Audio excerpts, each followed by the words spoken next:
Hey there, beautiful souls. Welcome. Namaste. Welcome to my Friday tarot chat. And today I have flipped back and forth between a few different topics that I want to address here on my channel. And it's funny because everything I have been thinking about, sharing, and talking about, it's all been a little bit stressful.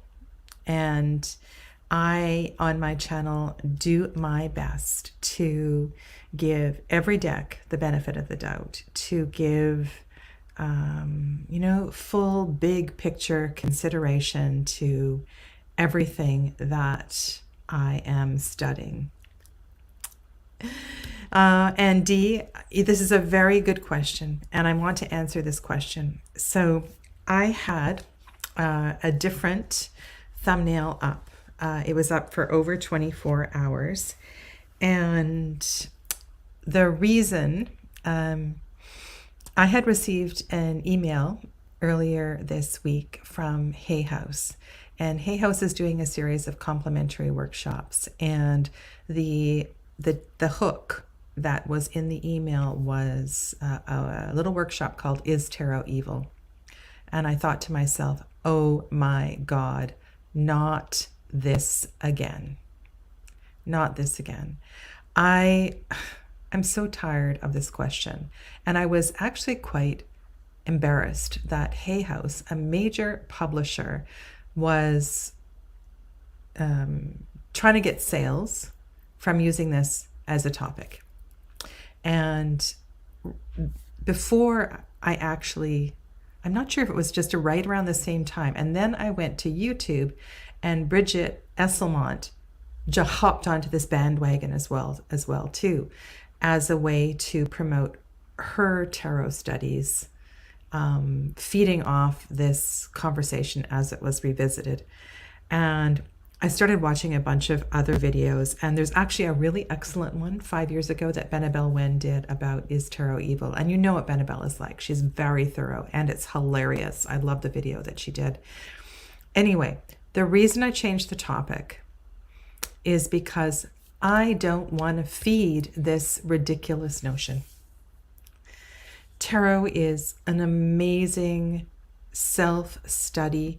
It is it's a great vehicle for diving into one's reflections and deepening understanding of where we are and why we're here and what we're doing. And I was just feeling a little like I didn't want to put energy into that. So that's why I decided to change.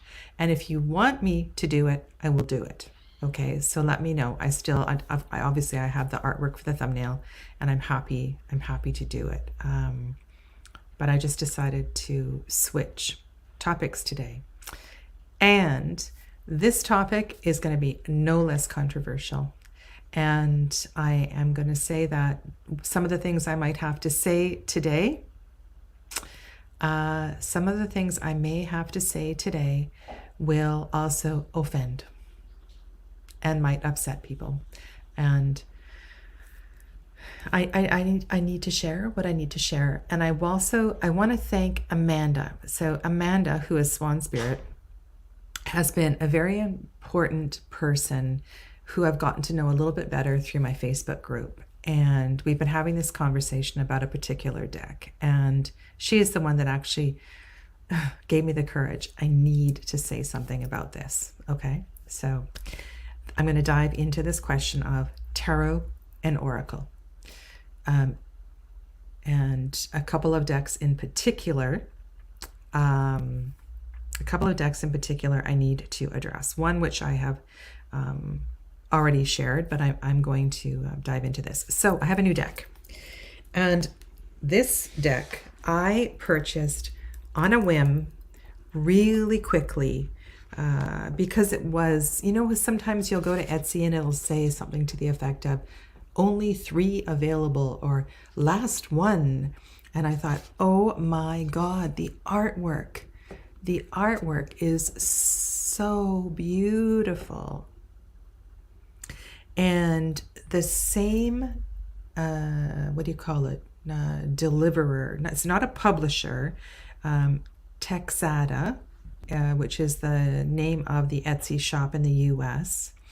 So when I purchased the Line, I'm going to get the name wrong, Line Escapes, the gold edition, which I've been sharing the last couple of weeks. This was one of the decks that they were promoting, and I don't think it's available anymore. I think I did get one of the last copies. I thought, wow, that is the most stunning artwork. And I did not take the time to look through every single card, nor did I review it. So this is one of those purchases where I'm probably, anyway, let's look at some of the cards, and I want to explain to you why this whole topic is coming up. And then we'll talk about some other more familiar decks, okay?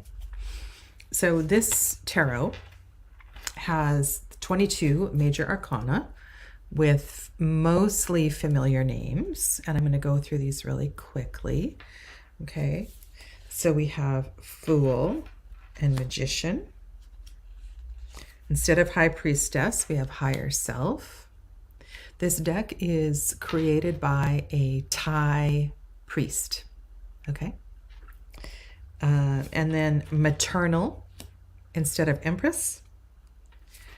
Paternal for Emperor. Hierophant is still Hierophant, right? Gorgeous artwork. Kind of cool artwork.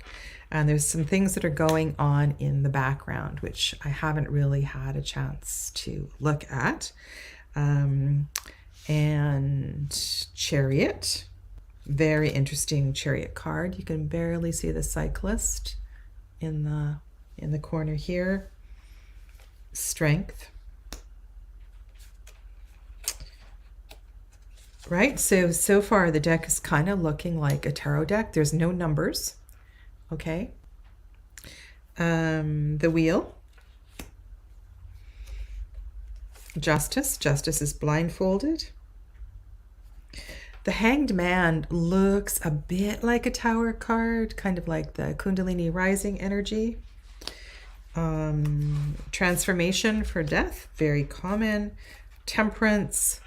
I can work with that, no problem. Don't really like the Devil. Here's the Tower, kind of cool. Star. Okay, I have no idea what's going on in the Star. This deck does not come with a guidebook, by the way, but I could begin to sit and explore this card, no problem. And then, wow, look at this. The Moon card is called the Amygdala. And I do love nerding out on neuroscience. I am a certified yoga nidra instructor in a couple of different disciplines, and I have lots of great meditation resources. And so this is a really, really interesting title change for the Moon card. We still have a naked baby in the sun. That's a disappointment. Judgment is kind of a cool card with the colors, and then we have the World. Okay, so this is a deck that is put together, like I said, by a Thai Buddhist priest. Okay, and there are other videos on this deck, and like I said, I have done no work in diving into this. Now, the rest of the cards are they all have a keyword on them, and some of them, so we have Sojourn, Loneliness. I believe this was the top of the pile, so this might maybe be the Queen of Wands. I believe that the intention here is that we can match up the rest of these cards with the minor arcana. I kind of messed them up, and because I was sharing them with somebody and they weren't in the order that they were packaged. So it's quite possible to do that. Maybe loneliness connects to the Three of Swords. Not sure.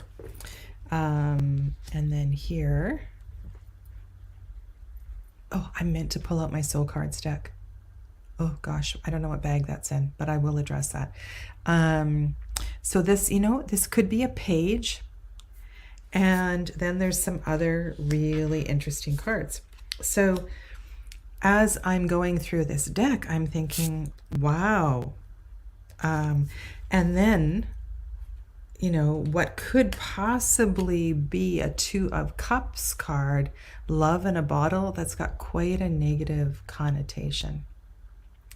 So I will probably be spending some time with this deck and seeing if I can match up the rest. And like this one to me looks like an ace, but the key word is nurture. And then here, okay, for sure we can put that into the energy of a king, right? Maybe King of Swords. So I'm going to spend some time matching this up with the 14 by 4 other cards. Definitely before I go to look at anybody else's video, we have a card that's called Bodhidharma. Not sure where that's going to fit into the minors. Here's one that's called Worldly Vicissitudes. New World. Some of these archetypes feel very sophisticated, very sophisticated for the minor arcana. You had a question, is that photo montage collage mixed in with pastels? Or is it all pastels? And then for those of you that like the VW van, here's the VW bug. This one's called The Road Home. Space consciousness. Space sickness, spelt wrong. And I'm guessing this is a gem, Buffonite. I would have to look that up to see what that is. There's a survivor card. And so you're kind of getting where I'm going. This is called a tarot deck. It's called a tarot deck. I want to read something to you. So it says, Tarot Buddhism is the art of reimagining life, the life that is reflected by the patient's mind and how their own passions bring about tumult. Once a cause for their stresses is found, it is our role to guide them toward resolution. This resolution, born through an understanding of life and the Buddhist teachings of Dharma, will ultimately allow the patient to free themselves of their own chains and prejudices. From this, they will lead their life anew, bereft of the wiles of their ego, no longer caught in their own consequences, but a master of them. Oh, thank you for that, Donna. They will become truly free, no matter which sects, religion, or beliefs they hail from. With this newfound liberty and understanding, the patient can continue their lives peacefully in harmony with this world. Okay, so beautiful intention, really beautiful intention. So my question here today, hi Perry. Thank you. Welcome. I don't think I said hi to everybody, so I want to go back and just do that because I really appreciate your presence here. So D, I said hello. Welcome to D. Honey Lou, are you new? Honey Lou, welcome. And hi again, Saskia. And I know Donna, the Donnas are here. And Joel, welcome. Yes, you got that email too. What are they up to? Who else is here? Vange is back. Vange was at the interview with Carmen. Welcome, Vange. And Janine, namaste. For those of you that don't know who I am, I'm Sadhana. Hi, I didn't introduce myself. I'm a tarot reader and teacher, and just sort of love all of this stuff. The tarot for me it's a very powerful tool, deep dive into self-study, self-work. Okay. So, and yeah, I really appreciate the resources that you provide during these chats live. It's awesome. Thanks, Honey Lou. Appreciate it. Okay. All right. So I really, really enjoy teaching tarot. And I am going out on a limb with a course that I'm doing presently and challenging myself, deepening my own personal study into, what level of importance I want the historical feat upon which tarot stands to influence me as a tarot reader. And I have done, I think, a couple of videos on reading tarot intuitively. And that is, of course, it's entirely possible. And you have all seen me read. I do. I read intuitively. And I'm just randomly, picking up a deck here. This is a deck by Anatorian. It's called Tarot of the Abyss. The Chariot is kind of this really funky energy. It is flying through the air. The element of air is not associated with the Chariot card. There's some really different things in this particular deck. Anna has offered two 3 of swords and 2 10 of swords, depending on how you want to work with that energy, which is kind of brilliant. I do want to talk about extra cards. There is this, this is one deck where we have the limits, the associations have been stretched, okay? However, this deck has the foundation of tarot underneath it. And with minimal effort, anyone who has studied the tarot can find the journey and the foundations of tarot in this deck, despite the way that it moves in different directions. And in some cards, I feel quite brilliantly, and other cards, I just need to let it be its own thing. So the way that I've been reading tarot since, not as long as some of you, probably went back to tarot and started reading seriously. So my older kids are 30, 28, and 26. So about 25 years ago is when I returned and I started reading tarot seriously, and really putting energy into it, and have really, invested a lot of time and reflection in my tarot studies long before I started teaching tarot. So while that is not a very long time to have studied tarot, I have, it's a significant amount of energy that is invested. So where I'm going with this, when someone is creative, artist, when they are new to tarot, but they find, sometimes an artist will have a tarot deck, or they will have had some familiarity with the Waite Smith deck or something, and they really feel like they need to make their own deck. But really, they don't know very much about tarot.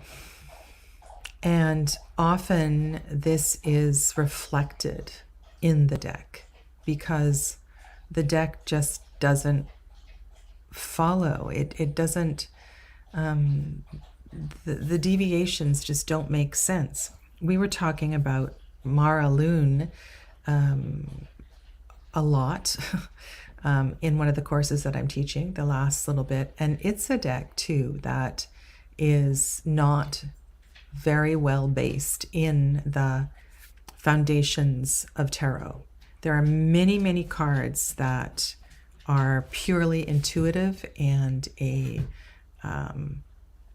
personal take on the meaning of a card. This is based on, I would say,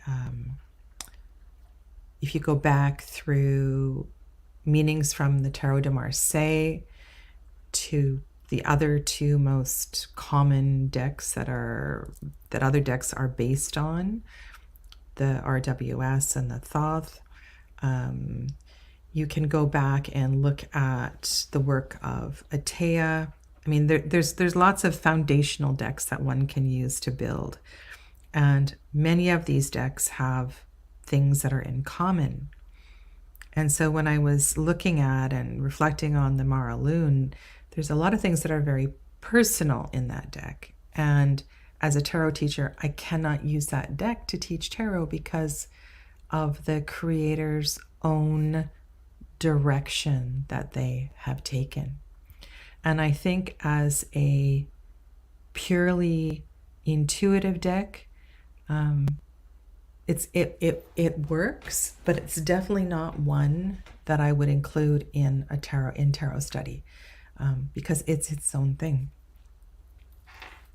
So I have been, and then I would include, like this particular deck, I would not call it a tarot deck.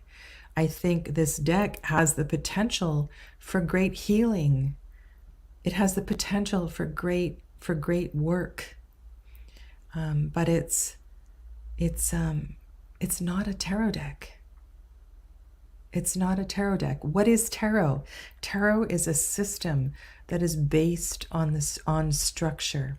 There is an energy to the elements as they are presented. The elements are reflected both in the major and the minor arcana. They are woven through in a way that builds in relationship and correspondences. The tarot deck has 22 cards that are major archetypes, and then 56 cards that are divided into 4 suits, often identified by symbol or a particular sigil or a color. And those suits often have an order to them. There's a system to the tarot, and there's a foundation from which we can grow and which we can study. Okay, I work with Oracle. I love Oracle decks, and I guess what I'm saying here today is there are some recent tarot decks that I would not call tarot decks. Yeah. I want to address Donna's comment here, and I'll address your comments as they come up. Donna says, don't you find what you're saying about Mara Loon with many of the decks created in the last 6 or 7 years? Yes, I do. I do. So, for example, there was one deck, Blood Moon. Many people were raving about the Blood Moon Tarot. Love the Fool card, by the way. That Fool card is amazing in the Blood Moon Tarot with those big doors. And so I buckled under and I thought, okay, maybe if I have it in hand, I will be able to connect with this. And I spent an entire weekend laying this deck out on the table, trying to figure out if there was some way that this was built on the system of tarot. And it's just like, oh my God, this is just nonsense. This is an oracle deck. This is this person's self-study deck. This is not a tarot deck. And so I quickly sold it because also the artwork wasn't resonating with me, but I had to give it a chance. And so I think this is definitely something that needs to be said out loud. And I think Donna's comment is very, very important, that in the last few years, there have been a lot of tarot decks that claim to be tarot decks, but the level of understanding of the fundamentals of tarot is not there. It's definitely not there. Now, granted, there is room for variation. There is room for shifting of keywords. So let's talk about this particular deck. Now, this deck looks Thoth-inspired, but it is not a Thoth deck. It is based on fundamentals of tarot. It uses Tarot de Marseille associations for certain things. There is a system to it. There is a respect for the astrological associations.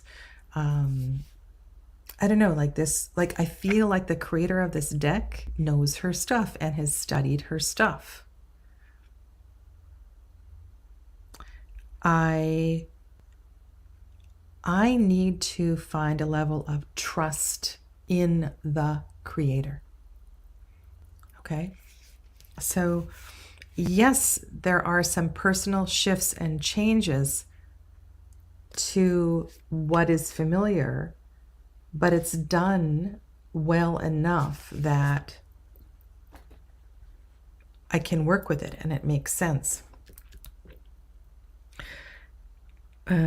Oh, sorry. Another deck came in and it just went out. Another deck that I wanted to say something about. Earlier on, and I also in the thumbnail, I put my Soul Cards project. And this was a personal challenge. And I think this is a good exercise. And this is what I will do with the Lux Pragna Tarot. Lux Pragna Tarot. I will do this exercise with this deck. And that is to group the cards into the elements and to see if I can find associations and build a tarot deck out of this oracle deck.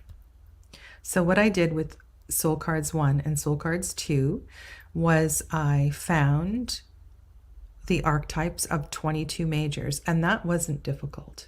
What was difficult was finding the rest of the other 56 cards.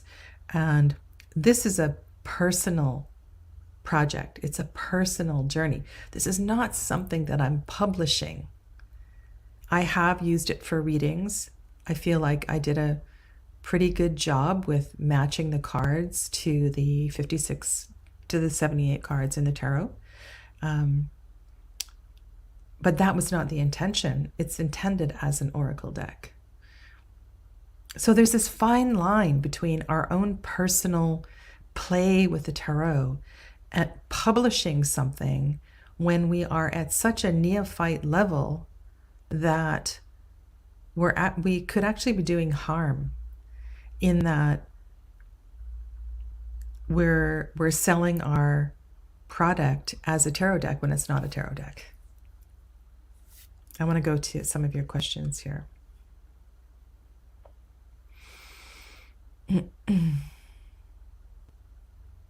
And, I want to honor what Perry is saying here too, because it is very personal how we respond to these tools of self-inquiry and these tools of,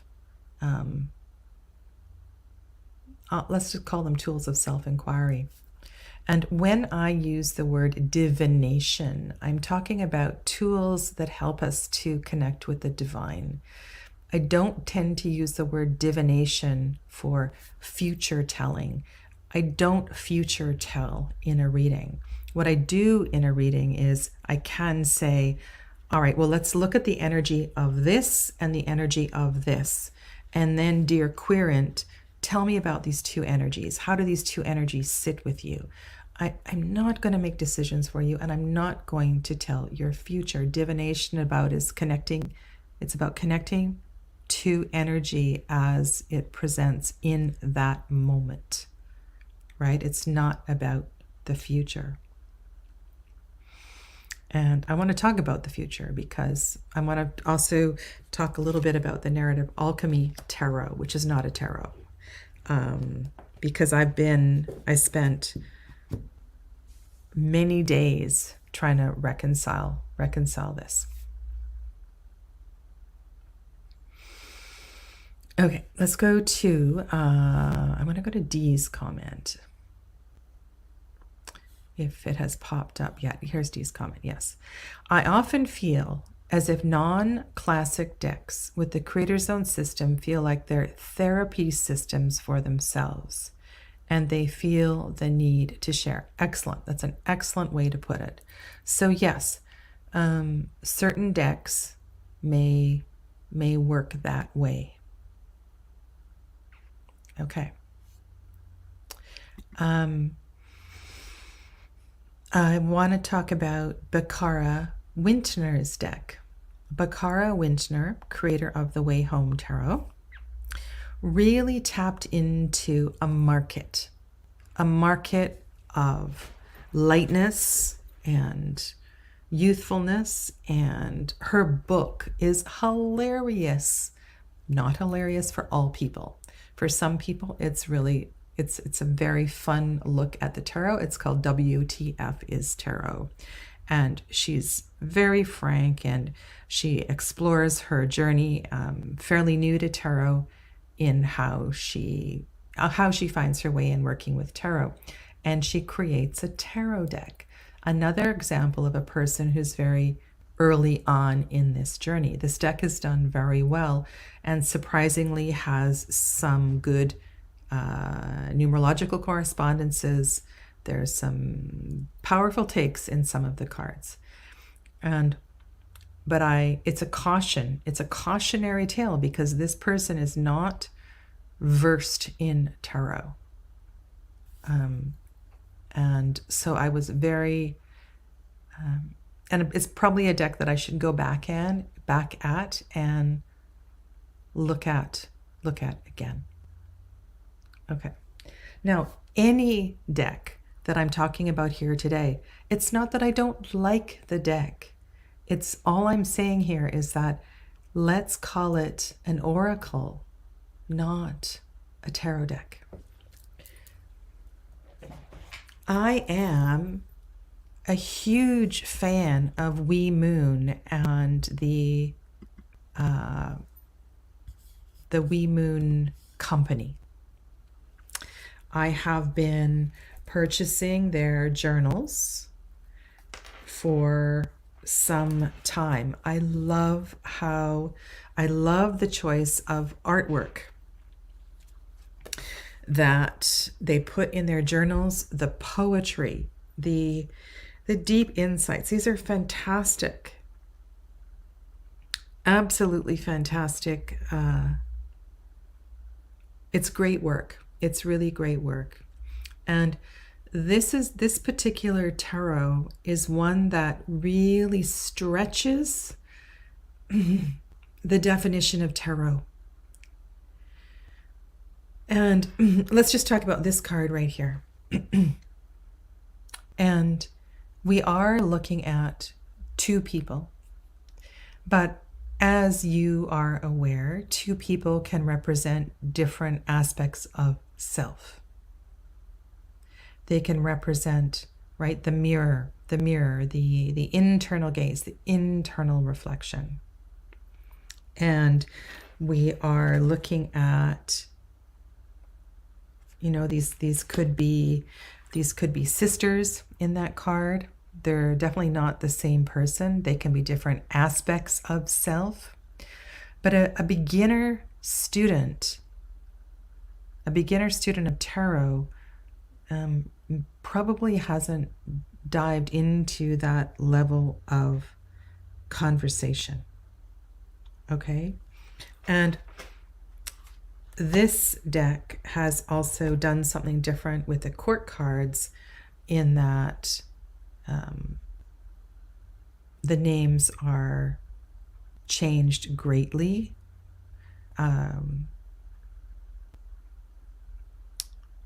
And this whole deck is definitely identifying with the Divine Feminine, as are all of the products with Wee Moon. And I really think this deck has a place. So this is not a deck that one would study as a beginner. I think this is an amazing tarot deck that requires, years of experience to absorb and understand, because we're also working with different levels of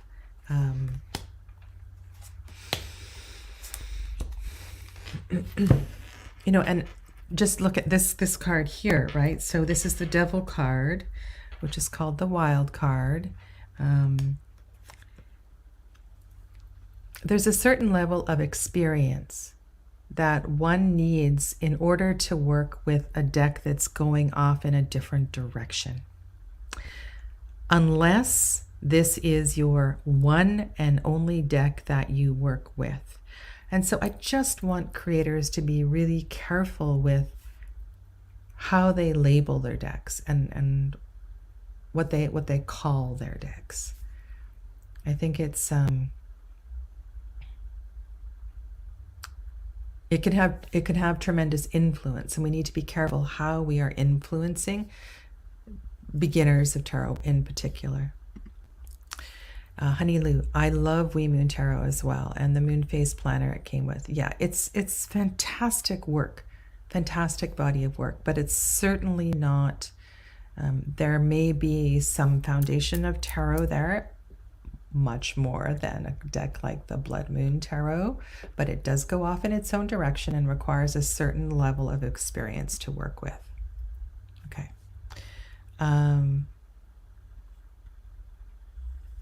So I want to go back and just kind of look at these comments bit by bit. Tarot in some sense must feel cohesive or whole in the art system, maybe. Yes, and so a curated deck can be more challenging to work with. And even I want to say a curated deck where all the artwork comes from the same artist, because the intention of the art wasn't to be a tarot deck.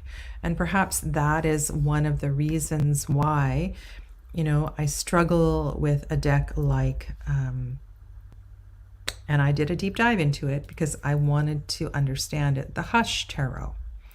The Hush Tarot, to me, is a post-apocalyptic sort of energy where the land is in a healing process.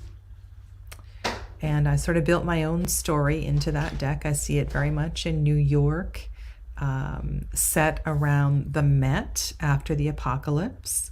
I can bring in, I've just kind of made my own story with this deck.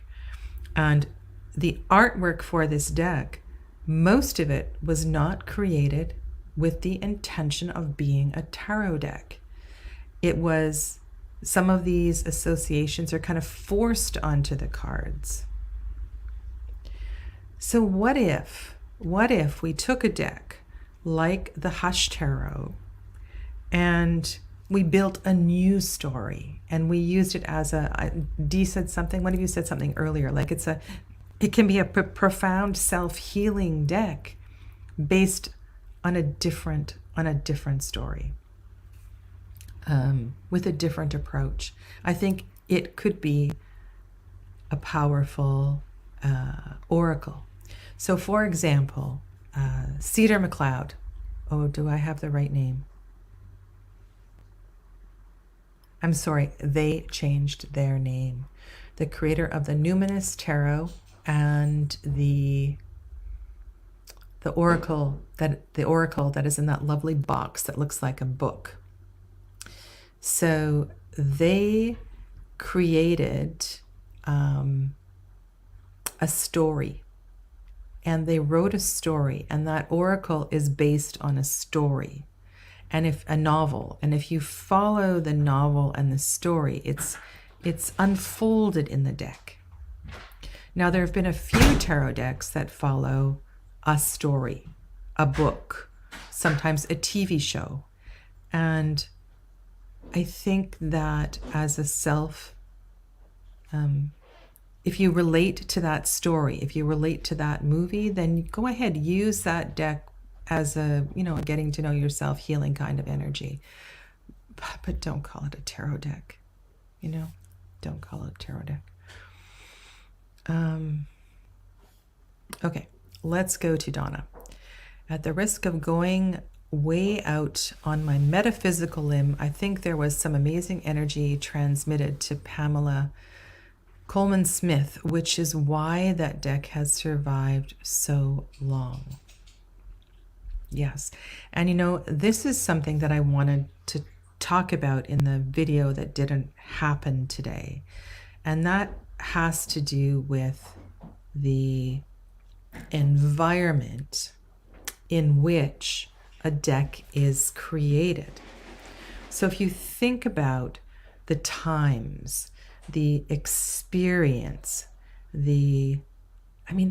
Pamela Coleman Smith had a really interesting life, right? The experiences that she had in the States and the UK came together in this really interesting way. And that deck will continue to survive, unlike many, many of the contemporary decks that are created in a place of, I don't know, like, what's going to happen with all the decks that were created as a response to COVID? I ask you.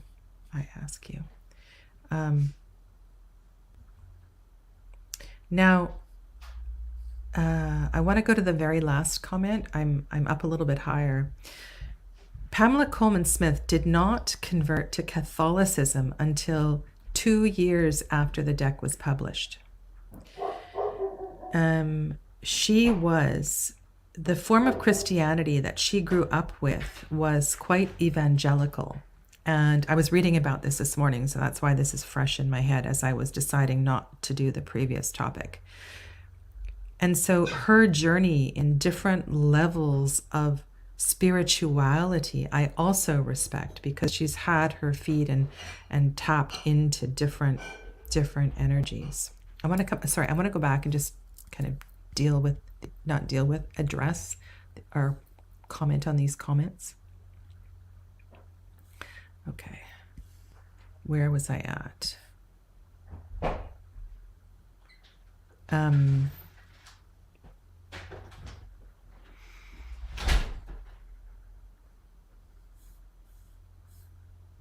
Okay, Donna and Donna are having a great conversation, and I kind of want to hop into some of these. All right, okay, yes, this is a great place to hop in here. So Donna's talking about mass market. Okay, yeah, okay, we're good. We're talking about classic decks and da-da-da. Please highlight me if you want me to respond. D. Classic decks have a system of archetypes I learned and recognize. If a tarot deck creator has no notion of that paradigm, I'm lost in their oracular world. I need to learn their new rules. So yes, I think that had this sage master shared some of the intention, it may be, and it's funny because I'm not unfamiliar with Buddhism. I'm not unfamiliar with many of the teachings, but I can tell this is going to take I may not even get there. bringing in the threads of the foundations of tarot into this particular deck. Okay. Hello, V Moonchild from Argentina.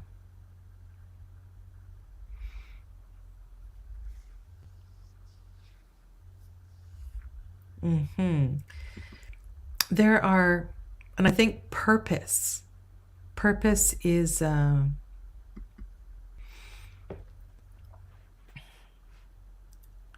more you study tarot, however you come at it, whatever door you come in and where you go, there's so much to learn and study. And the more you study, the more this structure begins to fill in. And it's amazing. And this is not part of the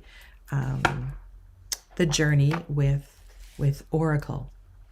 Now, this is an interesting one.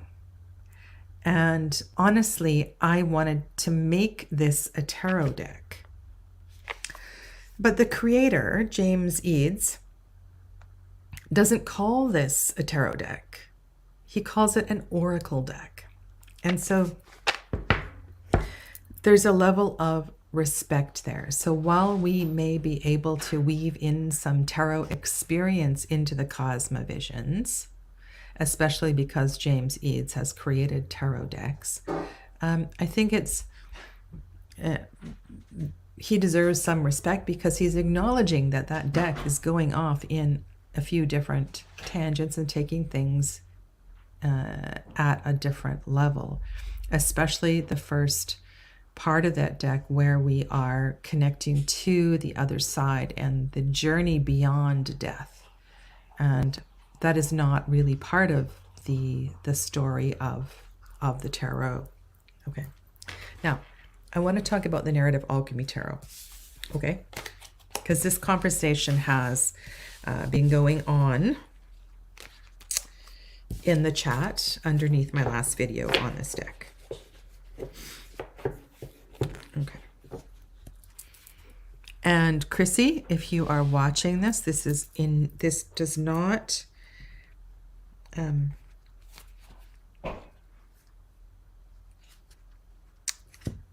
I just need to pick a chakra to work with here.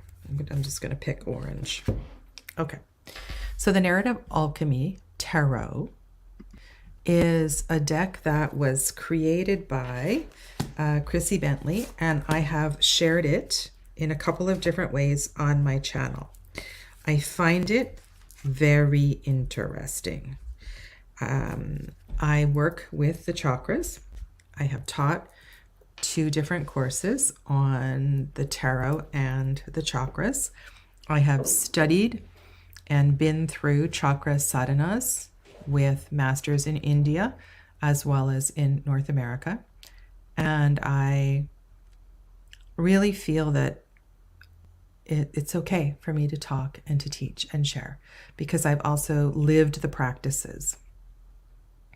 I did an interview with Akal Pratam, who is an amazing artist, and she created a chakra oracle deck. And in that interview, she says, yes, it's all intuitive. She hasn't studied with anyone. It's her perception of the chakras. And this deck is the same. This is very much a personal journey into the chakras. There are lots of places in this deck where the chakra associations, and I say that, and part of me wants to say, Sadhana, you know that you can't talk about the chakras in isolation. There are important connections that we need to remember. Okay, so there's a few really good things here, like the right of the second chakra is to feel. The second chakra is the place where we explore feelings. We explore our journey with feelings, where we learn about the opposites. And we learn about the opposite of joy as well, too. And as we begin to heal, we understand that those opposites are not so far apart. And there are some things here that are definitely worthy of reflection. For example, this is Ace of Cups, and the key word is caretake. Now, the element of water is the element. Donna, I'll address your comment in a second. Thank you for putting that in there. We'll come back to this in just a minute. The Ace of Water. So the element of water is the element of the second chakra. So the Swadhisthana chakra, where we learn about relationships. This is the waters of the womb through which we are birthed into this dimension, where we connect to mother. There are so many archetypes that live in the Swadhisthana chakra. The experience of love and compassion and soulful love and the healing of the heart, the union of the divine masculine and feminine that we experience in the energetic heart space known as Anahat chakra is a very different place than Swadhisthana chakra. Energetically, it's not usually discussed together in the same sentence.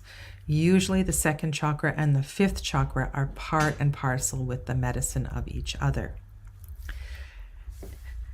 So while I can see while I can understand that there may be a lot of cup cards in this, associated with this chakra,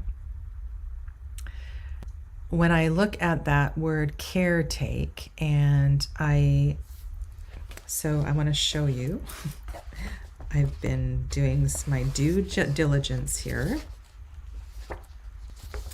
I printed out the manual, and I have been looking at some of these cards that aren't sitting right. And what I'm reading is a personal journal. It's a personal journal in tarot study. It's a personal journal of one person's reflections on the chakras. And it is it's a forced,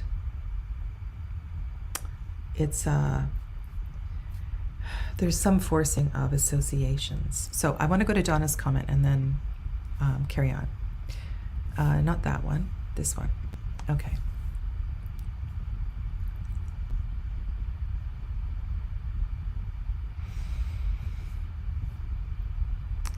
But isn't that personal journey into the chakras pretty much like people's personal journey into tarot decks?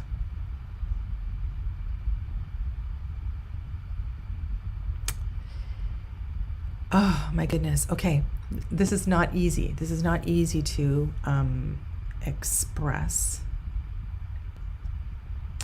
I just want to go here. Yes, I understand. You have been working with this for a long time. Okay.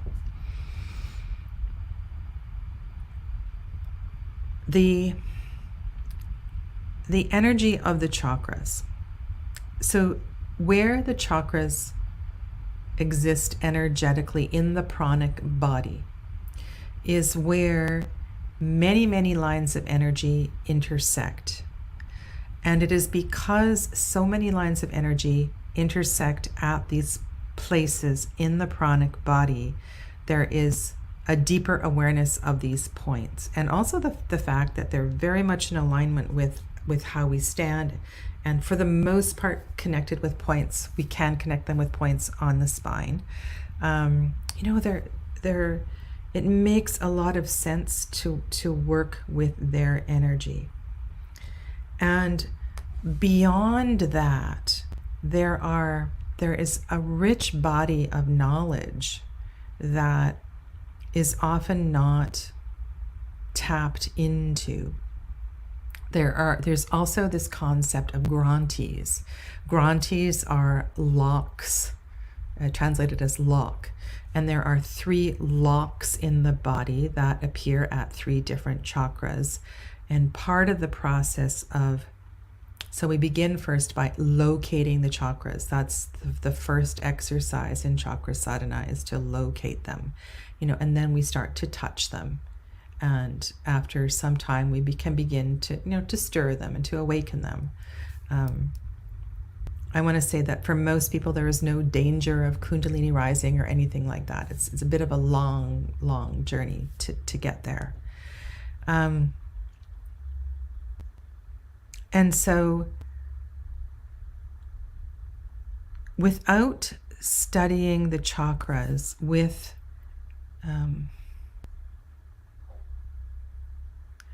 someone who is,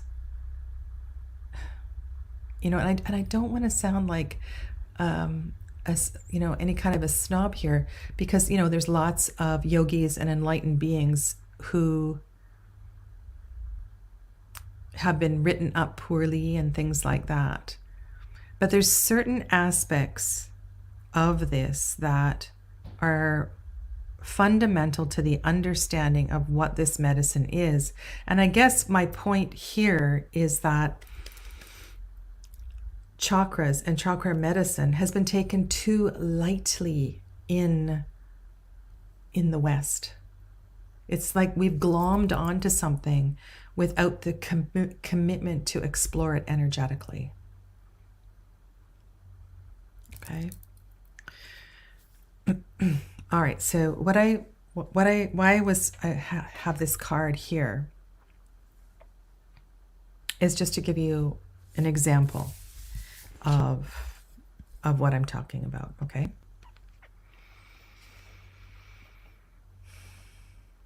And yes, I want to honor that my perspective is also unique. For sure, my perspective is unique. And I recognize it as only one perspective. Okay. So this archetype, this is a very powerful archetype, the caretaker. And the caretaker is an archetype that often moves into a very murky, it can become, all archetypes have a higher frequency and a lower frequency. And often the archetype of the caretaker will begin to go down a dark path when one is not dealing with loss and grief. And when I am witnessing clients and students who are lost in their caretaker archetype, it's really important for me to begin to question and help them to explore the losses that they have experienced in this lifetime. Losses, and these losses can be, any number of experiences, from personal human being losses to, just the general loss of not having a particular role model as a mother, or any number of losses. And the caretaker tends to glom on when we're not dealing with our losses and our grief. And how do I know this? I know this because I've worked with so many, many people. The caretaker is disassociated. Okay? And this is a shadow. This archetype is a shadow of the heart. It's the shadow of the heart space. And so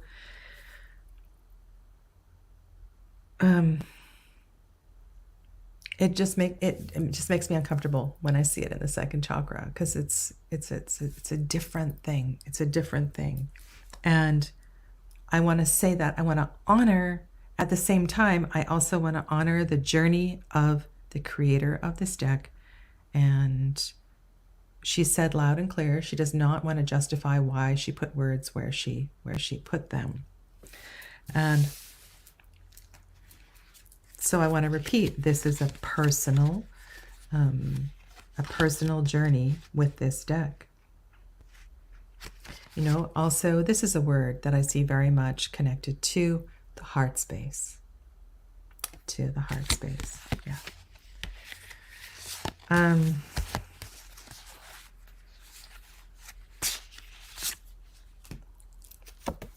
This is a really interesting word to have here as well, too. The idea of presence. And sorry, I've lost track of your comments. I will come back to them in a second. But there's this idea in yoga medicine of looking at people who are focusing on the past, who live in the past, people who are constantly focused on the future. And none of these souls are being present. And I'm sure you all have friends who live in the future. They're always using the future tense. Oh yes, I'm going to be 55 this year. They can never say I am 54.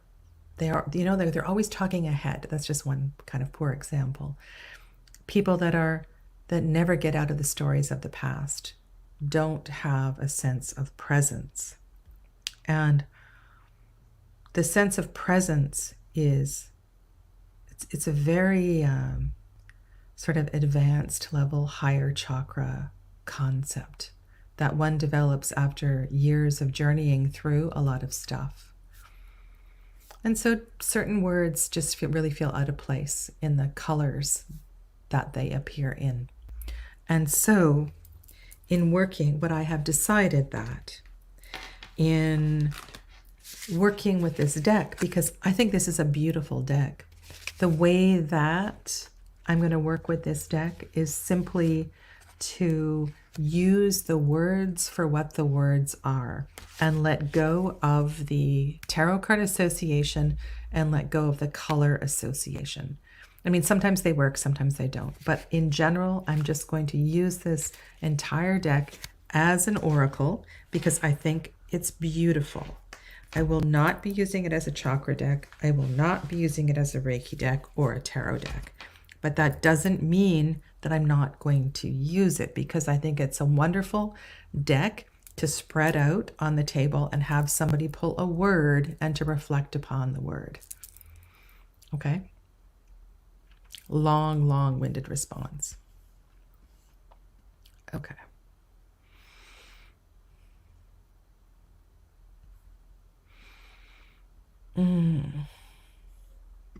Okay. That's exactly what I was trying to say, and I agree completely. People making up what they want about tarot decks and chakra medicine. Okay. Sorry it took me so long to put those words together. Perry. I met Perry in person yesterday, and it was a real honor. To connect with this beautiful soul. She is as beautiful in person as she appears in the chat. So many choices. Have a wonderful time with the flow of energies in each of the situations that are happening in life, with knowing that you are worthy of love and peace in life. And so we explore. Okay, so you take a deck that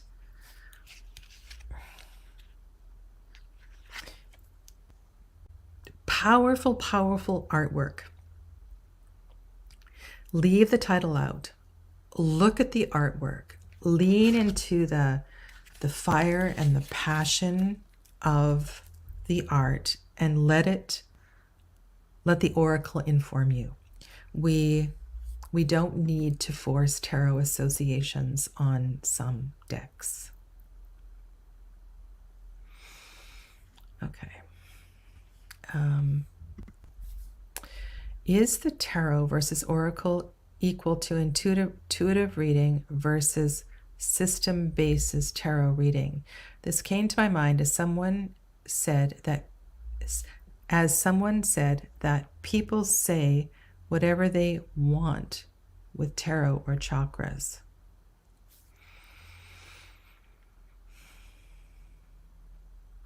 So yeah, so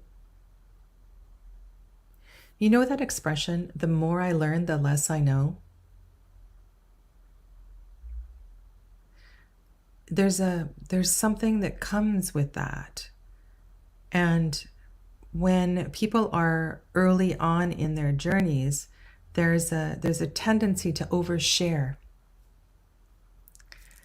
And we need to be really cautious of that in purchasing tarot decks.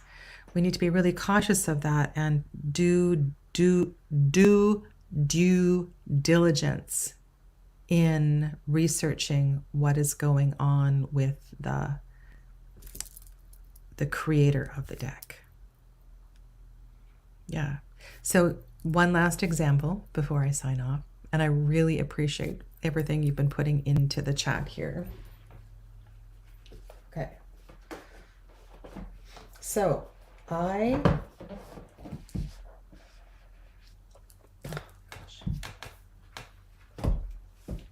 going to have a book avalanche over here. I purchased this deck. Oh dear, things are falling. I purchased this deck because I want to explore the story, the energy of Frida Kahlo. I have a little tiny oracle deck that is Frida Kahlo inspired, that was created by Akal Pritam. And there's something about the energy of this soul that really stirs something in my heart. And I've been looking at this deck and pulling through the cards. And so again, to me, this is not going to be a tarot deck. This is a very, I'm going to use this empathically to help me understand the souls of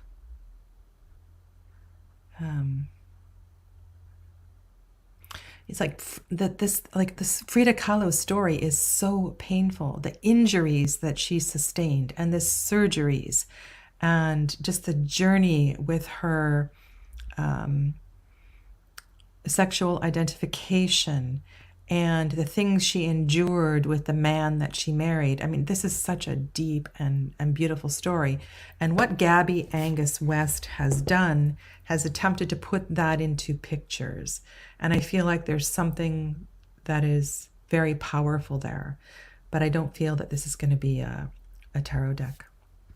Okay. So you didn't find anything controversial. Okay. So what I'm saying is that the controversial thing is that all I'm saying is this is not a tarot deck. This is not a tarot deck. This is not a tarot deck. That's what I'm saying. They're not tarot decks. They are oracle decks.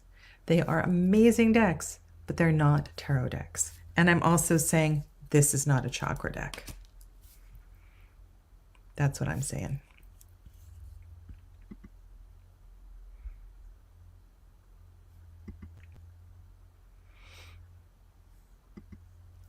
I do resonate with Frida Kahlo as an artist and a woman, but I'm not drawn to that deck. So this deck is, I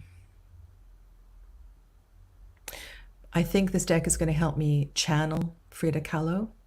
I think it's a vehicle for working with her, and I work very, very well with the tarot, and it responds well to my energy. So I think this deck will help me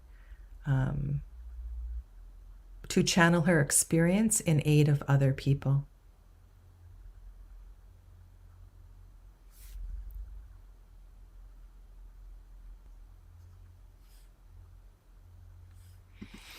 We all are here learning and loving. Enjoy and cherish your life now as you are, with gratitude and celebration. I'm much more conservative with tarot decks than you are, so know that. Okay. Yeah. It's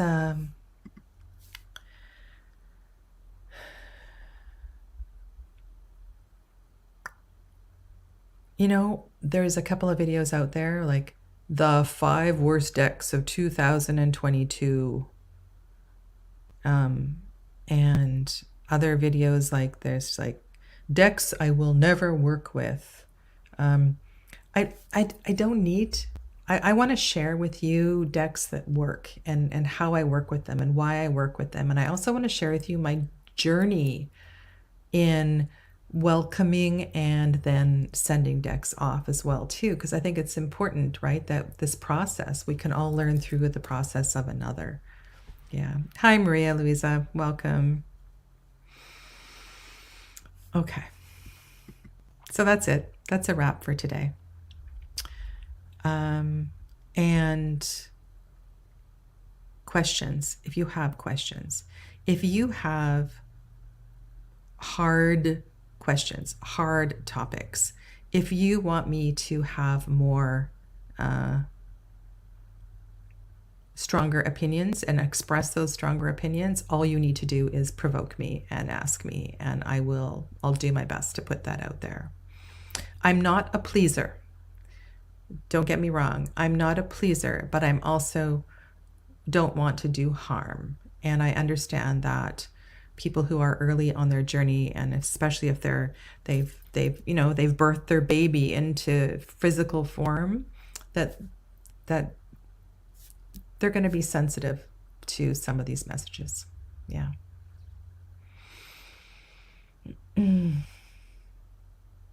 Okay. Thanks. Have a lovely weekend. I'll see you on Tuesday. Regular time, live readings, Tuesday, 12:30. Okay? Namaste.